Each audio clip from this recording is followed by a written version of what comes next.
Bonjour à tous et à toutes. J'espère que vous allez bien.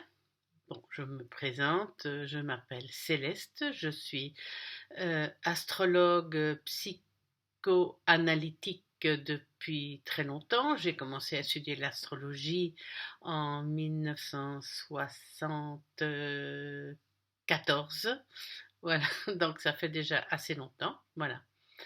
Et je vais vous parler aujourd'hui de la porte invisible en sixième maison.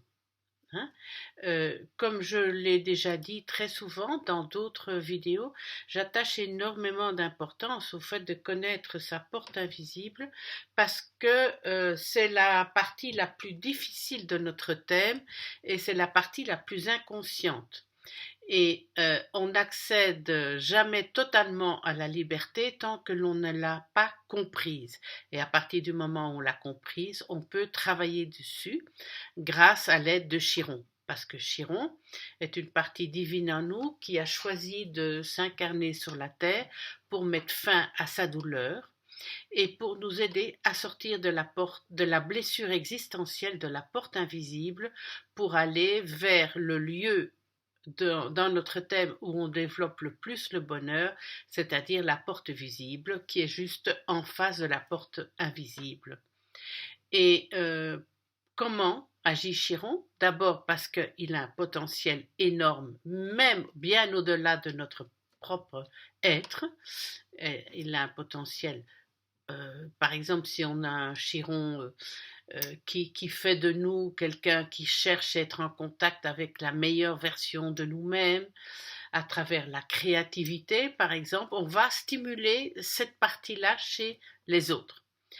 Et où se trouve Chiron, où il opère, que ce soit par sa position natale, par ses transits, par sa position dans, je ne dirais pas tellement dans les progressions parce qu'il n'est pas assez lent que, à part chez certaines personnes que pour changer de maison, mais autrement par aussi les positions et les influences qu'il a dans la révolution solaire. Là où il se trouve, il fait monter le taux de conscience et le taux de vibration parce qu'il nous appelle à vivre de manière la plus consciente possible. Or, on sait que la conscience est la voie vers la liberté, d'abord, en premier lieu, et vers le bonheur. Voilà. Alors, je vais vous parler donc de la porte invisible en sixième maison et qui est le laborieux service. Hein. On sait tous que la sixième maison, c'est la maison de la vie quotidienne, du travail, du service et de la santé. Et là, il y a une forte blessure. Et la douleur du natif, elle est due à l'ignorance de sa complexité. Il se met lui-même dans l'embarras.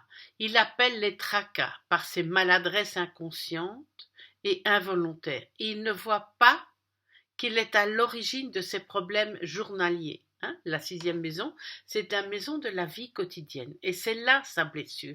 Il vit dans une tension permanente. Il se croit nature, innocent, et il lutte contre le fait d'être victime, ignorant de la tyrannie qu'il s'afflige, parce qu'il est vraiment tyrannique avec lui-même. Parce qu'il s'impose sans cesse des choses et nie toutes ses demandes. Il ferait bien de voir en fait à quel vide répond la coercition constante qu'il s'impose. Il veut soigner le monde, mais en fait, et il veut que les gens soient heureux, qu'ils soient parfaits. C'est quelqu'un qui a une âme de service, qui veut aider les autres, mais il doit d'abord prendre conscience que la première personne à aider, c'est lui. La première personne qui souffre, c'est lui. Parce que il s'impose sans cesse des choses et nie toutes ses demandes. Il semble toujours expérimenter les limites de quelque chose, de ses désirs, de son acceptabilité, de l'égoïsme des autres. Et il s'y enferme et réduit ainsi ses possibilités d'extension et d'épanouissement. En fait, il se trouve constamment soumis à une dialectique qui le torture et le tracasse. Quelle dialectique? Celle de s'obliger à se soumettre à la réalité de ce qui est, notamment sa réalité, tout en conservant l'enthousiasme de servir le monde, parce que c'est une âme très serviable. Et ça, ce qui fait que sa vie est un combat permanent pour la survie. Comme je l'ai dit en début d'explication, il vit sous un stress permanent. Et il stresse tout son entourage par son stress permanent. Il range, il s'agite. Il sait qu'il a quelque chose à sauver. Et c'est une âme très secourable. Et sauver implique que l'objet soit déficient. Mais lui, il croit qu'il faut sauver les choses positives, comme l'amour, la paix, le bonheur, etc. Et sa douleur provient en grande partie de cette confusion mentale. Il ne faut pas oublier que dans le lieu de notre thème, où se trouve la porte invisible, on a un mental terrible, exacerbé. Il ne faut pas oublier que la porte invisible, je vous encourage à regarder la vidéo que j'ai mise il y a très longtemps, qui donne l'explication de ce qu'est exactement la porte invisible. C'est le moment, au moment où on est rentré dans notre porte invisible, au moment de notre chemin vers l'incarnation, c'est le moment où on est rentré dans l'espace-temps du mental. Et là, on fonctionne vraiment d'une manière très mentale. Et dans la porte invisible, on a beaucoup de confusion mentale. Et en plus, dans la maison 6, qui est la maison du quotidien, on souffre beaucoup de confusion mentale. Et on devrait être vigilant quant à l'insuffisance que l'on prête à l'autre, car il se pourrait bien qu'il soit lui-même en manque de servir. Lui, avec la douleur de se sentir inutile. Il n'y a pas pire douleur pour quelqu'un de serviable, d'aimable, qui veut aider les autres que de se sentir inutile. Et avec la porte invisible en 5e maison, il souffre de ce sentiment. De fait, être inutile pour lui, être utile pour lui, est un besoin. Il est blessé de ne servir à rien. Chez la majorité des natifs, l'enfance a été prise en otage par un danger transmis par les adultes. Peur de la mort, appréhension de l'abandon, inquiétude d'être délaissé par le divin, crainte de ne pas survivre matériellement, angoisse de manquer, etc. Il lui faut comprendre en fait que son désir de sauver procède d'une âme secourable, c'est une âme secourable, avec des intentions généreuses, mais il se trompe souvent dans la direction à prendre. Il doit comprendre que que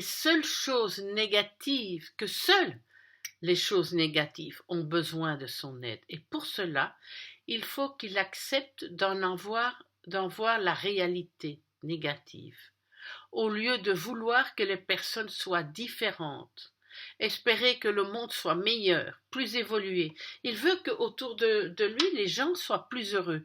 Donc il veut qu'ils soient différents pour être plus heureux. Mais dans cet état d'ouverture, il pourra accéder en lui à ce qui a besoin d'être secouru. Car avant tout, c'est à lui qu'il a besoin de venir en aide, qu'il doit venir en aide. Mais sa tendance à se sacrifier, à passer après les exigences et le devoir envers les autres le détourne de l'intérêt salvateur qu'il doit avoir, salvateur, pour lui-même. Il est indispensable qu'il se confronte à ses besoins, qu'il voit en lui quels sont ses véritables besoins. Parce que il a une capacité de compassion qui rend cette âme tellement riche, si riche, et ne s'incarner que si le natif commence à aborder sa propre souffrance.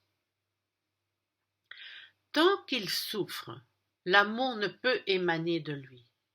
Ce point est important parce qu'il fait souvent l'erreur de se dévouer oh là là, qu'est-ce que j'ai aujourd'hui? Donc, il se dévoue démesurément pour les autres, auxquels il ne peut rien, car son corps émotionnel véhicule trop de douleur. C'est lui qu'il doit d'abord soigner.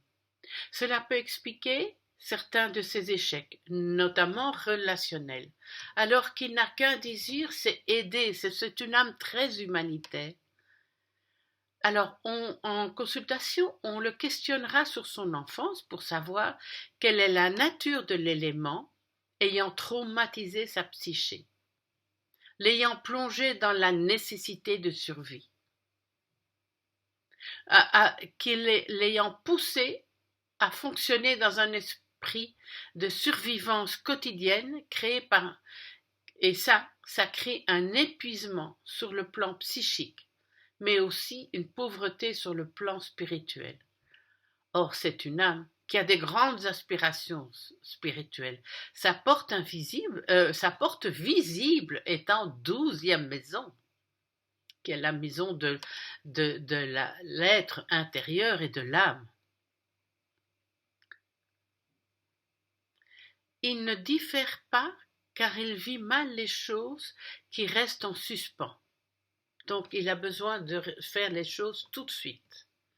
Il a tendance à se précipiter dans le faire, à agir au quart de tour dans ses pensées, mais à ne plus réfléchir. Le temps mort lui apparaît comme un calvaire ou un défi. Or, avec le temps mort, souvent, on reçoit beaucoup d'informations de notre être intérieur. Il éprouve un sentiment douloureux face à ce qui est inutile, inefficace, insensé. Et alors il devient stérile, ou face à ce qui devient stérile. Il n'a de cesse à matérialiser des potentiels cachés. Et chez les autres aussi, parce qu'il a vraiment, j'insiste là-dessus, c'est vraiment une âme très secourable. Et en ce qui concerne les proches et sa vie de couple, au lieu de déverser tant d'énergie à supporter l'autre, ne serait-ce pas plus simple d'accepter l'autre tel qu'il est? Plus de la moitié des natifs ont vécu une rupture parce qu'ils ne pouvaient plus supporter les défauts du partenaire, le quotidien élémentaire posant trop de problèmes. Il en est de même dans sa relation avec ses enfants dont il supporte difficilement, vraiment difficilement les faiblesses. Il les veut parfaits, il les veut heureux. Certains veulent résoudre en aidant les autres à se déployer. C'est vraiment ce qu'ils veulent faire. Il ne pourra vraiment aider les autres qu'en se libérant soi-même de ce qui l'enferme, notamment sa prison intérieure. Parce que imaginez-vous que si vous vous en faites autant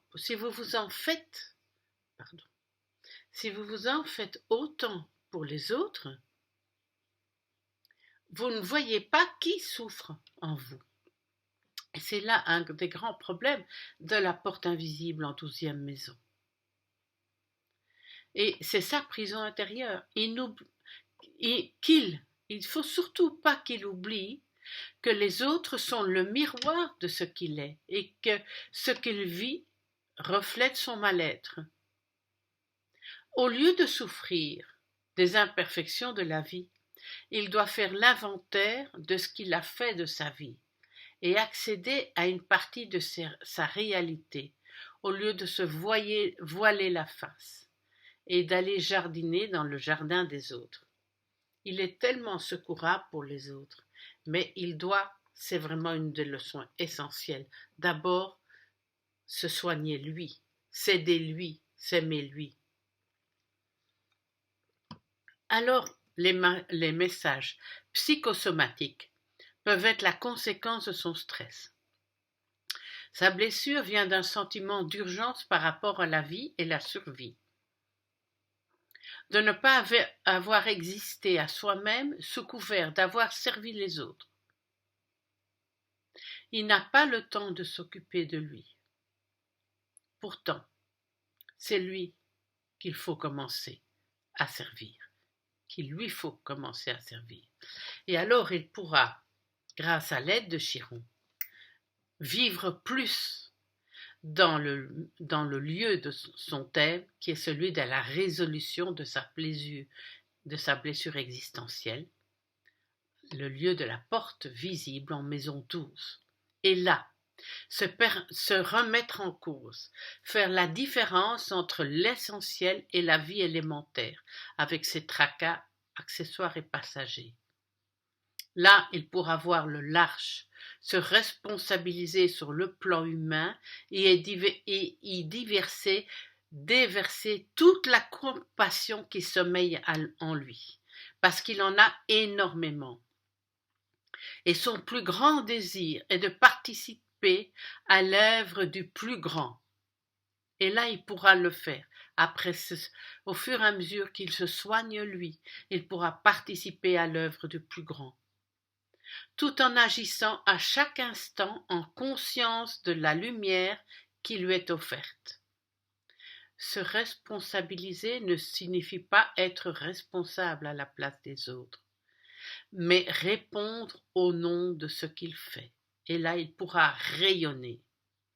Se pardonner d'abord ce qu'il n'a pas réussi ou croit ne pas avoir réussi, tellement ses exigences étaient fortes. S'aider afin de pouvoir aider les autres. Et je vous assure que si vous avez votre porte invisible en 11e maison, vous avez vraiment une énorme capacité à aider et à secourir l'humanité et les autres. Parce que vous avez la porte visible dans le secteur de l'âme et que vous êtes une très très belle âme.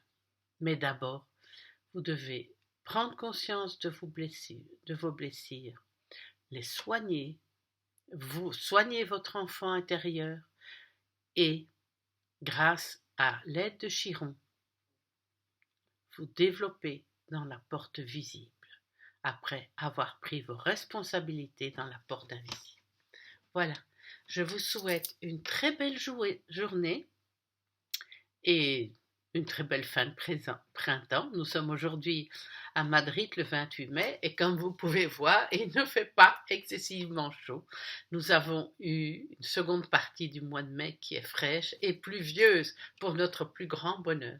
Voilà, je vous souhaite une belle journée et si vous avez quoi que ce soit comme information supplémentaire que vous aimeriez que je vous donne, vous pouvez me contacter, soit par WhatsApp, Telegram ou Signal au numéro de téléphone 0034 687 369 756. Vous pouvez également me contacter à travers mes emails celestevink@gmail.com. L'orthographe, vous l'avez sous le nom de mon canal, ou celestevink@icloud.com, ou me laisser un message sur mon canal YouTube. Mais je ne vois pas toujours bien régulièrement les messages sur mon canal YouTube. Ou bien vous pouvez aussi m'envoyer des messages via WhatsApp, via Facebook ou Instagram. Voilà. Je vous souhaite un bon dimanche. Au revoir. À bientôt. Je vous embrasse. Au revoir.